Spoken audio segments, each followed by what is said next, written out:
eu gostaria que você acompanhasse aqui no telão ou abrisse a sua Bíblia, assim como você desejar. No Evangelho segundo Marcos, capítulo 4, do verso 35 ao 36, diz assim: Naquele dia, sendo já tarde, disse-lhe Jesus: Passemos para a outra margem. E eles, despedindo a multidão, o levaram assim como estavam no barco, e outros barcos os seguiam. Quero que você feche seus olhos, quero estar orando com você nesse momento. Pai, Deus, nós consagramos este momento ao Senhor, nós te agradecemos por esse tempo que vamos ter, Deus, disposição à palavra do Senhor, Pai. Deus, a minha oração é que nós estejamos, Deus, atentos a tudo aquilo que Teu Espírito vai estar falando aos nossos corações. Deus, que toda distração, tudo aquilo que vem tentar tirar a nossa bênção, a palavra que o Senhor tem para nossas vidas essa noite, seja cancelado em nome do Senhor Jesus. E que saiamos daqui, Deus, com uma palavra em nossos corações e queimando de amor pelo Senhor em nome de Jesus. Amém? Queridos, o tema da palavra que eu quero discorrer com você essa noite é do outro lado do rio. Queridos, nessa vida nós temos que enfrentar muitos desafios, né?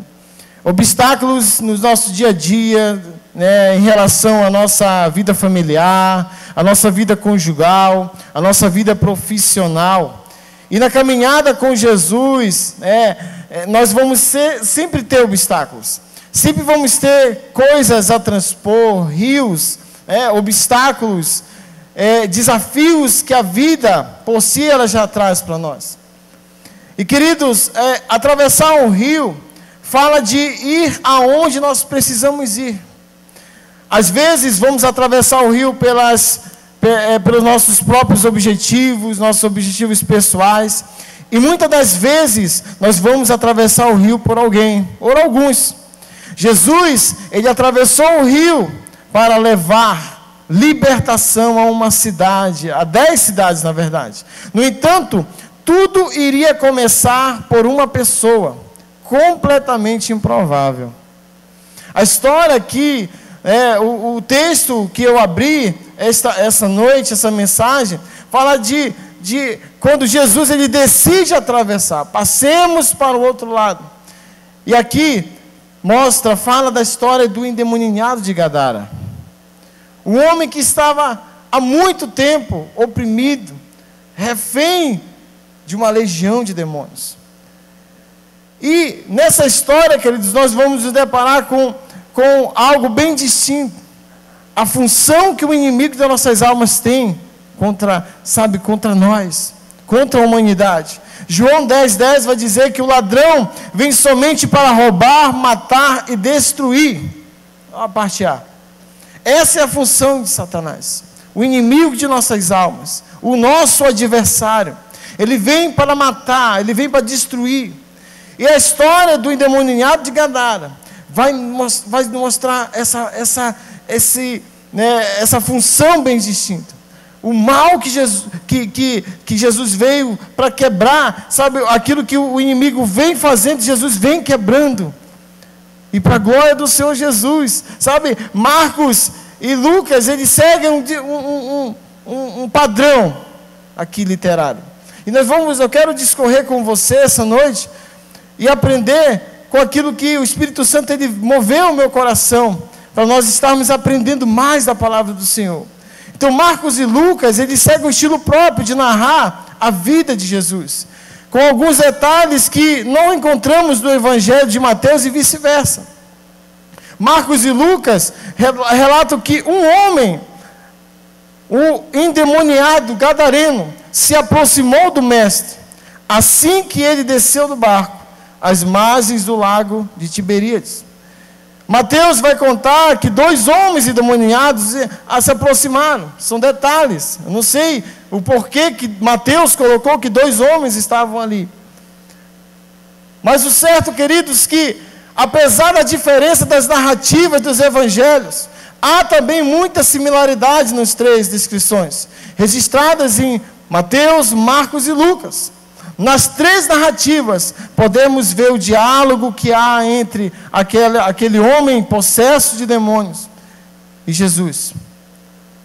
Mas também nós observamos coisas que eles conseguiram extrair ali, em cada texto. Por exemplo, em Mateus, nós aprendemos que os espíritos imundos tornaram o endemoniado de Gadara um homem extremamente antissocial. Como é que eu sei disso? Ele é indicado pelo fato de que ele não vivia nas cidades, mas vivia no meio dos sepulcros, no meio dos túmulos. Sabe, queridos, que isso fala? Isso fala da morte social de alguém.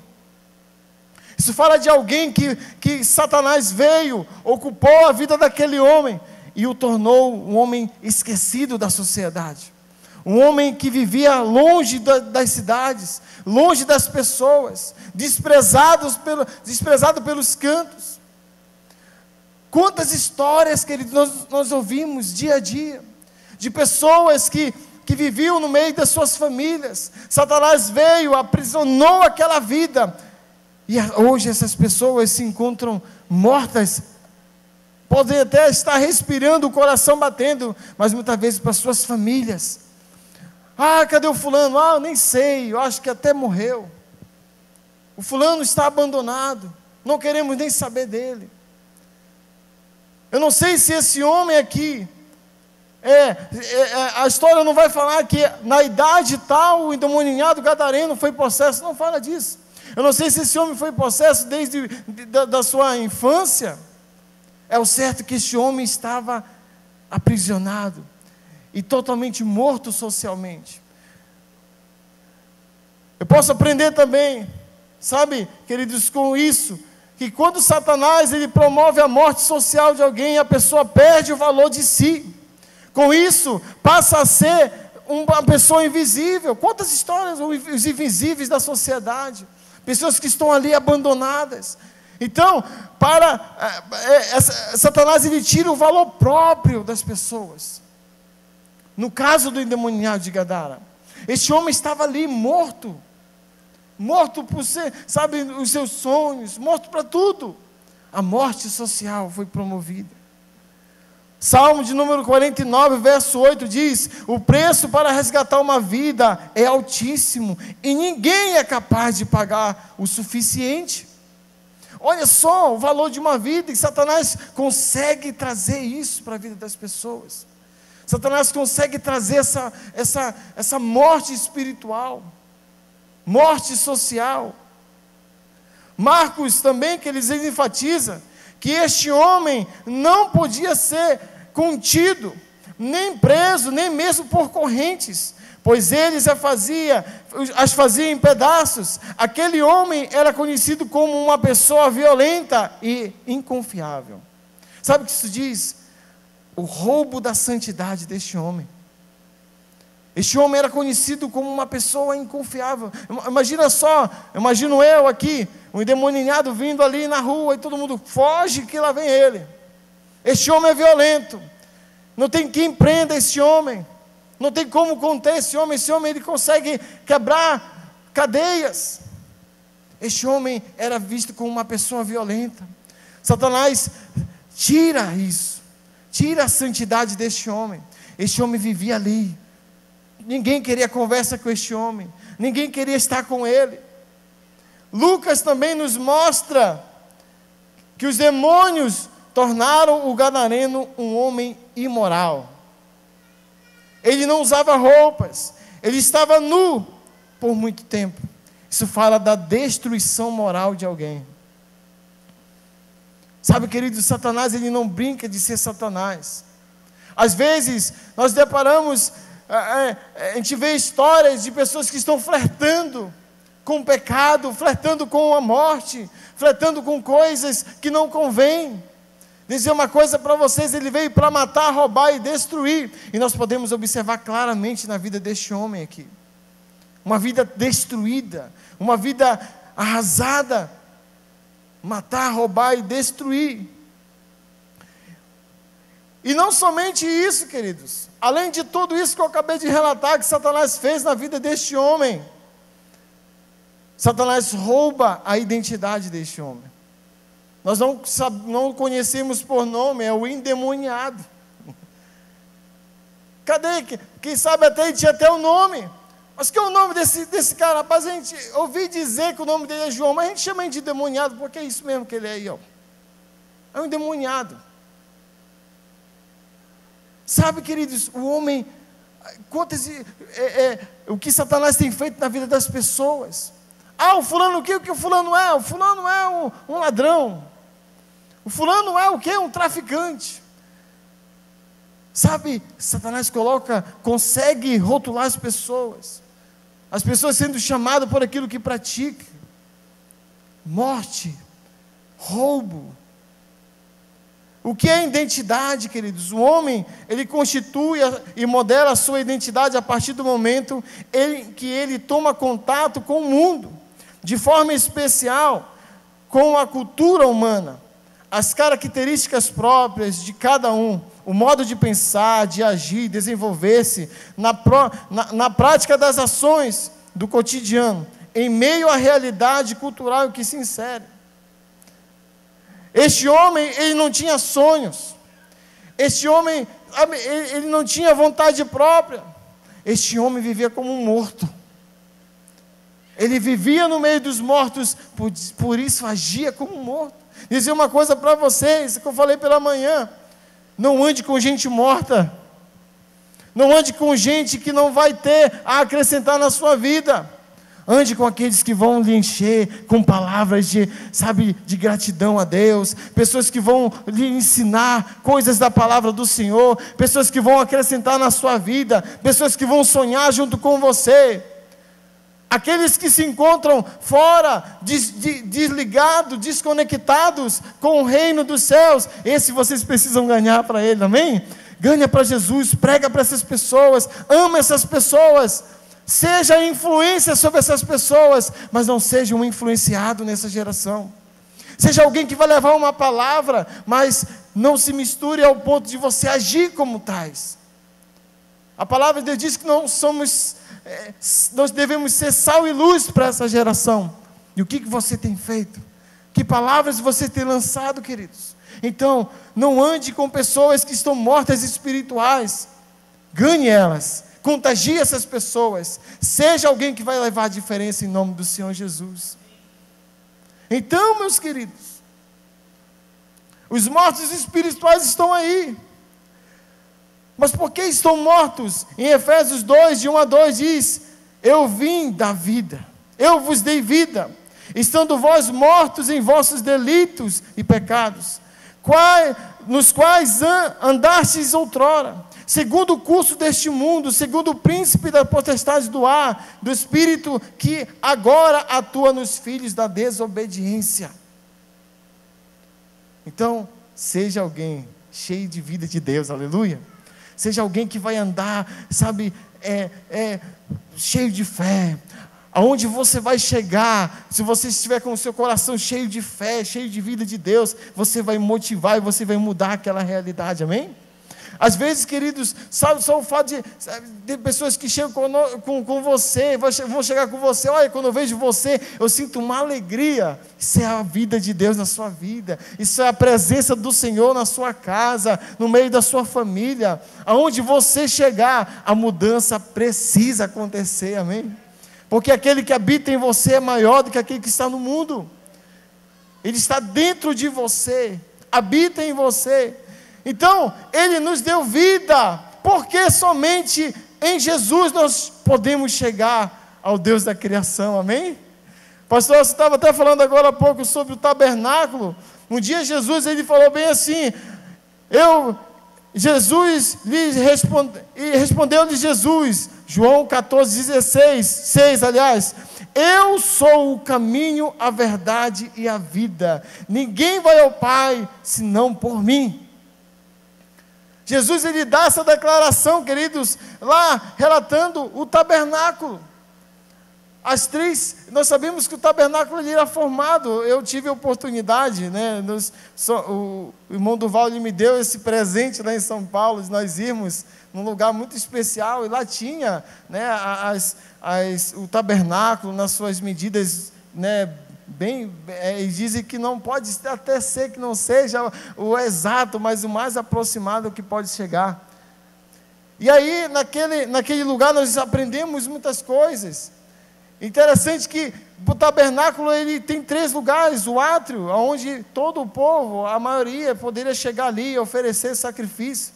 Mas tinha também outros lugares que não eram abertos à população, que era o santo lugar e o santíssimo lugar.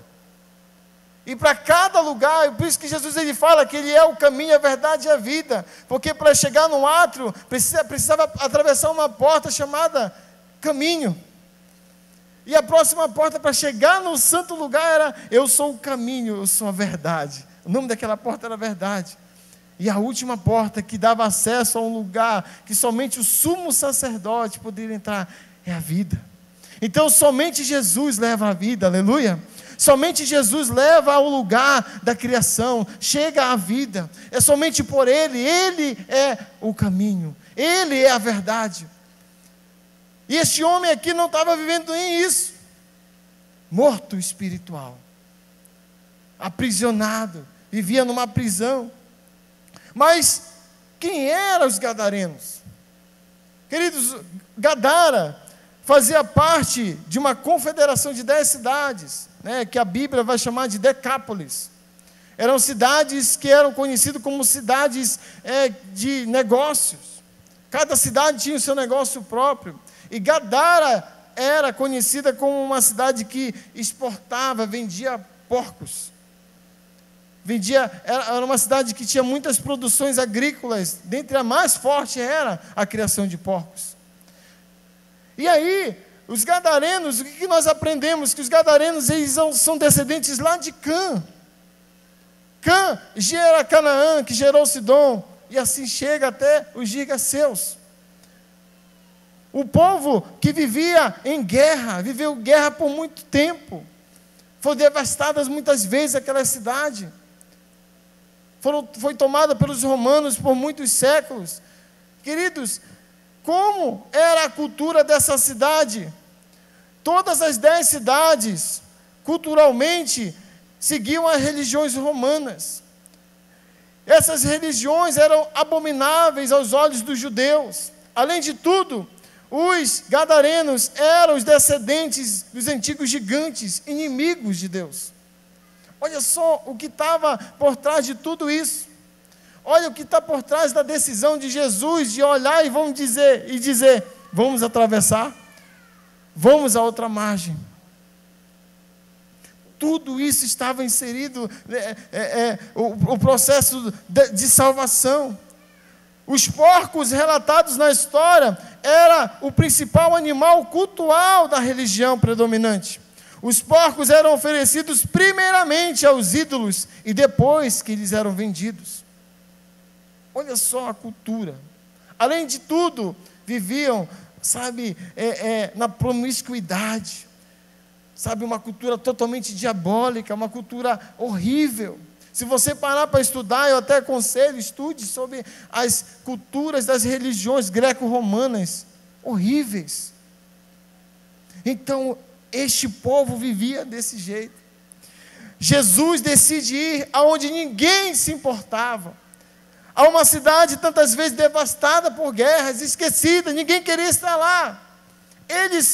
Como eles viviam de uma outra margem, eles que façam negócio entre eles. Não queremos envolvimento com ninguém de lá. Deixa eles para lá. Esquece eles. Jesus se importa com todos, amém? Jesus, Ele nos ama, queridos. Isso mostra o tamanho do amor de Deus para com os homens, para com toda a humanidade, queridos. E o processo da libertação deste homem começa. Deixa eu dizer uma coisa para vocês. Enquanto os demônios que dominavam aquela região estavam vendo de longe, ao longe, Jesus, Ele conquistando, tudo aquilo, Ele curando, sabe, o paralítico em Cafarnaum.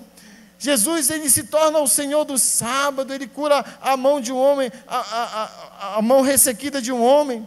Jesus cura muitos à beira-mar. Logo, os olhos de Jesus se voltam para o outro lado. Sabe de uma coisa, queridos? Satanás, enquanto você não está mexendo com ele está lá, está no cantinho dele lá, não está mexendo comigo. Sabe da história do homem que estava em cima do muro, né? Vem para cá, né? Todo mundo pedindo, e do outro lado ninguém fazia nada, né? Não, porque todo mundo está querendo que eu vá para esse lado, e vocês não fazem nada. Não, você já está em cima do muro, o muro é nosso, então você já é nosso. Enquanto às vezes nós estamos ali nessa condição, não está acontecendo nada. Sabe um grande engano de Satanás? Sabe quantas histórias nós já ouvimos? Olha, eu estava tudo bem, cara, foi só aceitar Jesus, tudo começou. Olha esse engano de Satanás. Sabe que realmente, queridos, tudo começou a modificar na sua vida. E padrões começaram a ser mudados, amém? E para mudar um padrão não é fácil. Demora tempo. Você aprende, você começa a ter revelação do reino de Deus. Você começa a ter revelação daquilo que você praticava, agora não convém praticar. E é um processo. E é um processo para que nós venhamos a chegar na glória, aleluia. É o processo necessário. Então, este homem, ele passa por um processo. Sabe, esse homem, ele passa por esse processo de transformação. Mas imagina aqueles demônios, queridos, estavam lá, quietinhos, e Jesus decide, vamos para o outro lado. Imagina o susto daquele pessoal. Aí Jesus, ele vai e decide atravessar, e acontece algo que ninguém esperava. Sabe, queridos, no processo de libertação de alguém, a gente já aprendeu tantos testemunhos, o pastor Elcio contando. Sabe, e uma coisa que eu aprendi com o nosso pastor é que quando há a possessão, quando começou daquele processo ali, e panela começa a cair nas casas, e cadeira começa, sabe, eu vi a cadeira andar, outro, olha, o demônio falou que vai nos matar. Ele quer amedrontar, porque ele sabe que a derrota está decretada, já está certa a derrota dele. Ele já sabe que vai cair por terra todo aquele mal que ele estava fazendo àquela família, àquela pessoa. Então, queridos, o inimigo, ele vai tentar amedrontar. E isso aconteceu, queridos. Sabe, na última fase da libertação. Eu imagino que quando olha só, aí vem a mente de um pregador com a mente fértil. Olha só, imagina que quando Jesus, ele decide, ele fala, vamos atravessar. O demônio fofoqueiro atravessa aquele mar ali, decide, ele chega lá com aquele monte de demônio e fala assim, olha, acabou para nós. Lá vem Jesus. Temos que fazer alguma coisa. Sabe que acontece um reboliço aqui. Acontece algo. Em Marcos 4, capítulo 4, verso de 37 a 39, diz assim, ora, levantou-se grande temporal de vento, e as ondas se arremessavam contra o barco, de modo que os mesmos já estavam a encher-se de água, e Jesus estava na popa, dormindo sobre o travesseiro, e eles despertaram-lhe e disseram, mestre, não te importa que pereçamos? E ele despertando, repreendeu o vento e disse ao mar, acalma-te, e emudece. E o vento se aquietou e fez-se grande bonança. Aleluia! Sabe, queridos, o que eu aprendo aqui, sabe, o que eu aprendo aqui, neste ponto aqui, que muitas das vezes nós estamos ali, passando pela tempestade, passando pelas coisas ruins da vida, sabe, as ondas estão vindo contra nossas famílias, e nós estamos ali em apuros, e o mestre, a nossa fé, está dormindo na popa, está ali dormindo. Queridos, seja alguém ativo de fé, amém? Seja alguém com a sua fé ativa, seja alguém que está ali, olha, as ondas estão vindo, O barco está balançando, mas Jesus está no meu barco, aleluia. Mas Jesus está aqui, mas Jesus, a solução já veio, aleluia. Esses homens se lembram que o mestre está na popa. Sabe dizer uma coisa? Tem um ditado que diz que depois da tempestade vem a bonança. E de fato, esse ditado não está errado, mas eu quero aplicar, eu quero refazer esse ditado, dizer assim: depois da tempestade vem um milagre. Amém? O milagre estava chegando para aquelas 10 cidades. E o inimigo estava furioso. E tudo aquilo aconteceu, mas o Rei dos Reis estava lá naquele barco. Para tudo. Piscininha, fica tudo calmo. Atravessa aquele lago, aquele rio. Atravessa aquele lugar e começa o momento, começa o dia da libertação daquele homem. E essa história está relatada no livro de Marcos, Evangelho de Marcos, capítulo 5, de 1 a 13, eu quero ler com você, você pode acompanhar aí, que diz assim: entre mentes, chegaram à outra margem do mar, a terra dos gigaseus. Ao desembarcar, logo veio dos sepulcros ao seu encontro um homem possesso de espírito imundo, ao qual vivia nos sepulcros, e nem mesmo as cadeias alguém podia prendê-lo, porque tendo sido muitas vezes preso com grilhões e cadeias, as cadeias foram quebradas por ele, e os grilhões despedaçados, e ninguém podia subjugá-los. Andava sempre de noite e de dia, clamando por entre os sepulcros e pelos montes, ferindo-se com pedras. Quando de longe viu Jesus, correu e o adorou, exclamando em alta voz: que tenho contigo, Jesus, Filho de Deus Altíssimo? Conjuro-te por Deus que não me atormentes. Porque Jesus lhe dissera: espírito imundo, sai deste homem. E perguntou-lhe: qual é o teu nome? Respondeu-lhe ele: Legião é o meu nome, porque somos muitos. E rogou-lhes encarecidamente que os não mandasse para fora do país. Ora, pastava por ali,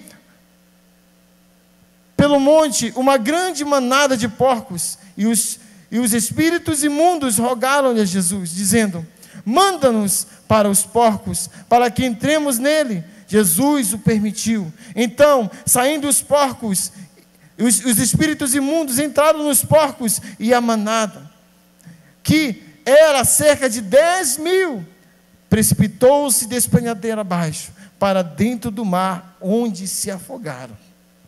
Olha essa história. Acontece todo o processo. Ali Jesus, ele se encontra com aquele homem e vai ao encontro dos reis, e se ele se prostra, todo joelho se dobrará, aleluia, no céu e na terra e debaixo da terra. Quando eles viram que o plano da tempestade deu errado, acabou para nós, agora já era, resta nos entregar, porque a batalha já está cancelada.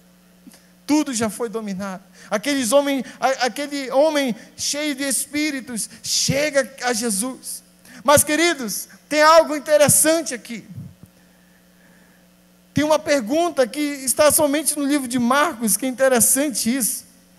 Sabe, no livro de Lucas, aliás, no Evangelho de Lucas, que é uma pergunta que é interessante. Quando eu estava estudando, eu estudando os 3 evangelhos, eu vi: olha, vieste nos atormentar antes do tempo. Interessante isso.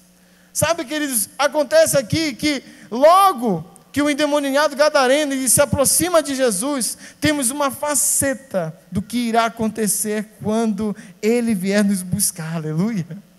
Temos algo ali que está ali, está gravado, está registrado.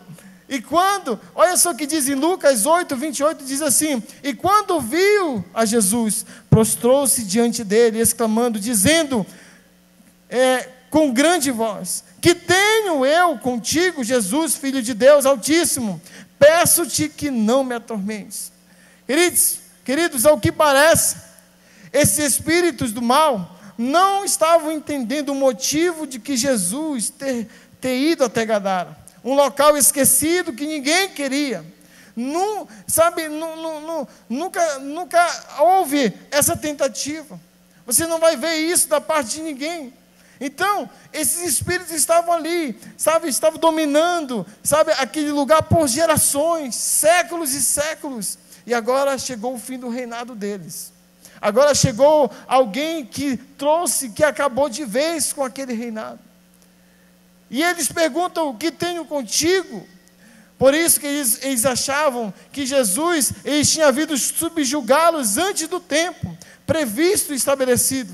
Esse espírito do mal, ele sabe o que está reservado para eles no dia do juízo, queridos. Ao ponto de quê, queridos? Como é que eu posso dizer isso? Segunda carta de Pedro 2,4 diz assim: porque se Deus não perdoou aos anjos que pecaram, mas havendo-os lançado no inferno, os entregou às cadeias da escuridão, ficando reservado para eles o juízo. Sabe o que diz? Marcos relata que eles pediram para não ser expulsos da província. Sabe, mas Lucas, ele dá um outro norte, ele não fala da província, ou outros falam da cidade, não nos lança fora da cidade. Em Lucas ele fala assim: rogava-lhes que eles não fossem mandados para o abismo. E o que é esse abismo, queridos? O abismo é o que está relatado, escrito em Apocalipse, capítulo 9, de 1 a 2, que diz assim: o quinto anjo tocou a trombeta, e viu uma estrela que havia caído do céu sobre a terra, e lhe foi dada a chave para o poço do abismo. Quando o poço foi aberto, dele saiu fumaça como de uma imensa fornalha, e a luz do sol e o ar escureceram com a fumaça. Diz uma coisa para vocês: naquele dia eles acharam que eles iam parar nesse lugar, mas está chegando o dia que isso vai acontecer, amém? Está chegando o dia da nossa libertação. Ele vem sobre os montes, Ele vem nos resgatar, Ele vem, suas chamas são como seus olhos são como chamas de fogo, sabe? Ele vem nos buscar, Ele vem nos resgatar, Ele vem, sabe, buscar a sua igreja. Eles achavam que era esse dia.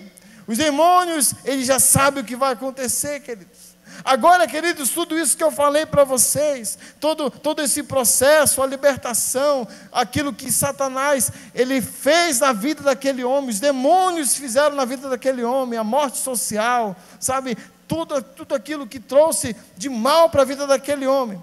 Qual foi o resultado obtido por Jesus? Nós vamos ver esse resultado em Marcos, capítulo 5, do verso 18 a 20, que diz assim: ao entrar Jesus no barco, suplicava-lhe o que fora endemoniado, que o deixasse estar com ele. Jesus, porém, não lhe permitiu, mas ordenou-lhe: vai para a tua casa, para os teus, anuncia-lhes tudo o que o Senhor te fez, e como teve compaixão de ti. Então, ele foi e começou a proclamar em Decápolis tudo o que Jesus fizera, tudo o que Jesus fez, e todos se admiraram. Aleluia! Queridos, aquele homem foi restaurado.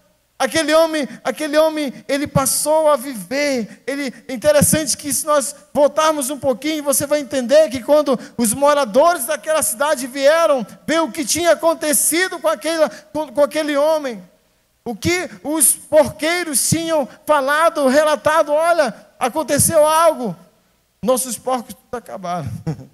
O que foi que aconteceu? Vamos lá ver.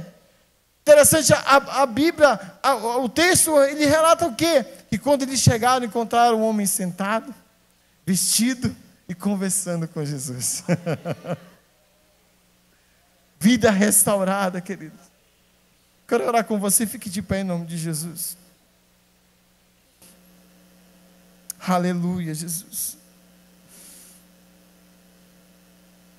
Queridos, quero dizer uma coisa para vocês, que quando Jesus, ele liberta o gadareno, queridos, ele restitui a vida dele ao convívio social, amém?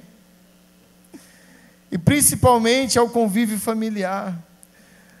Quando os moradores chegaram, relataram, viram tudo aquilo, eles perceberam, sabe, e a gente percebe pela leitura a restauração da santidade, do senso moral daquele homem. E a transformação. Jesus, ele pega um homem que ninguém queria ver, que todo mundo queria a distância dele, ninguém gostava, ninguém queria estar com ele, e transforma no primeiro missionário aos gentios. Jesus restaura aquele homem, e Jesus dá uma missão para aquele homem. Queridos, nós temos uma missão.